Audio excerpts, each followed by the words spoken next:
son emploi pour ouvrir un gîte, accompagner des randonneurs sur les monts enneigés du Cantal, les écouter le soir et les nourrir. C'est ce qu'ont fait Florence et Luc. Reportage Clémence Rabot.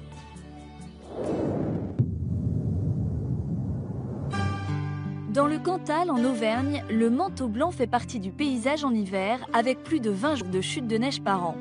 Ces montagnes magnifiques et le climat vivifiant inspirent parfois des reconversions étonnantes comme celle de Luc et de Florence.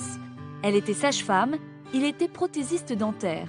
Ils ont décidé de changer de vie et d'ouvrir un gîte pour accueillir les randonneurs que Luc emmène aujourd'hui en balade. Ça fait plus de 12 ans que je fais ce métier et je ne me lasse pas. J'avais un très beau métier, mais j'aime beaucoup ce que je fais aussi maintenant. Donc non, je ne regrette pas du tout. Du tout. C'est leur histoire que nous allons aujourd'hui vous raconter. Il y a eu une belle couche là, tiens, ce matin. Elle colle un peu, mais c'est bien. Elle va bien aller pour la rando. À presque 1000 mètres d'altitude, près de Murat, au pied de la station de ski du Lioran, les journées d'hiver commencent souvent ainsi. Aujourd'hui, les préoccupations météo sont au cœur de la nouvelle vie de Luc et de Florence. La météo, c'est vrai que j'en subissais pas trop les conséquences, encore que quand la neige s'annonçait, les femmes contractaient. Donc ça pouvait quand même avoir de l'incidence. Mais pas comme ça, à déblayer. Là, c'est vrai que nous, la neige, on l'attend tout le temps, quoi. C'est un paramètre important dans l'activité. La magie du manteau blanc, c'est quand même quelque chose d'extraordinaire. Depuis l'achat d'un gîte en 2011, Florence s'occupe de l'accueil et de la cuisine, tandis que Luc emmène les touristes en randonnée.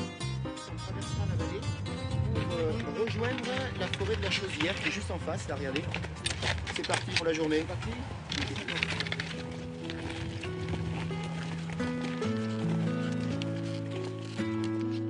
Tout commence bien.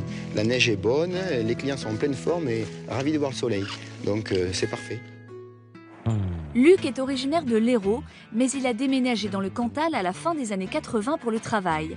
Aujourd'hui, il s'est parfaitement adapté au climat parfois rigoureux des monts du Cantal, avec un enneigement qui peut durer 3 mois par an à 1200 mètres d'altitude. Consulter la météo est indispensable. Comme on a des météos très changeantes dans le Cantal, c'est très important de consulter ce bulletin, surtout en hiver, pour savoir comment ça va évoluer dans la journée. On peut très bien démarrer le matin avec une journée calme et avoir en fin d'après-midi une journée plus agitée. Là, on vient de prendre une grosse chute de neige côté ouest et il y a du vent derrière, ce qui est classique aussi sur le massif. On va reprendre notre petit chemin et là, on va tout doucement redescendre. Prothésiste dentaire pendant 15 ans, il a eu besoin de grand air et de liberté. Il a fait le grand saut en 2002 en faisant une formation d'accompagnateur en montagne. J'avais une envie d'aller à l'extérieur, d'aller à la rencontre des gens, leur faire partager ce plaisir d'être dans cette montagne du Cantal, de partager ces paysages, c'est être avec eux et partager toutes ces émotions. Il y a beaucoup de choses aujourd'hui. Il y a du soleil, de la neige, des guides charmants, des belles balades, beaux paysages, c'est parfait. Quand on croit à ce que l'on veut faire et qu'on a envie de le faire, on avance et on résout les problèmes au fur et à mesure qu'ils se présentent. Florence l'a toujours soutenue dans sa démarche, d'autant qu'elle non plus, l'envie d'autre chose ne l'a jamais quittée quand elle était sage-femme. C'était quand même un rêve, on disait tout le temps, mais tiens, quand je faisais quelque chose de nouveau, je disais, tiens, ça peut être un dessert pour le gîte, voilà, c'était comme ça au départ. Et puis, ça a cheminé tranquillement. Moi, j'avais quand même un petit peu de mal à lâcher mon métier que j'aimais beaucoup. Il y avait quand même la stabilité de l'emploi, et puis j'avais peur quand même de l'inconnu. Puis, un jour, il y a eu le déclic. Elle aussi a finalement changé de métier en faisant une formation de cuisine en 2012. Aujourd'hui, il ne regrette rien. Tout le monde est capable de faire ça, hein. Il suffit de trouver ce que l'on a envie de faire et surtout y croire. Pendant la saison hivernale, leurs journées sont bien remplies et ils ne se croisent pas beaucoup. Quand il n'est pas en randonnée, Luc va s'approvisionner au marché de Murat. Salut Patrick, j'ai besoin de pruneaux pour faire mon punti. Impeccable. Florence a toujours cette fameuse recette. Toujours. Il fait les délices. Combien il t'en faut? Il me faudrait 5 kilos. 5 kilos 5 kilos 3. Ouais, c'est très bien.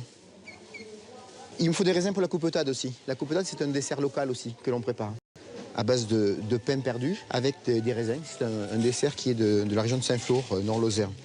Bonjour. Je viens récupérer un peu de Cantal et un peu de tomme fraîche.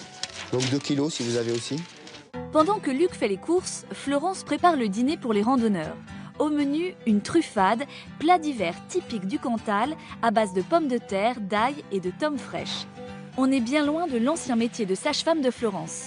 C'est effectivement très éloigné, mais c'est aussi une sorte de soin, beaucoup de relationnel. Et c'est vrai, quand on aime ce qu'on fait, voilà, on donne beaucoup. Après une journée de randonnée à 1000 mètres d'altitude, à une température moyenne de -1 degré en hiver, ce plat chaud est idéal pour réchauffer notre groupe de randonneurs.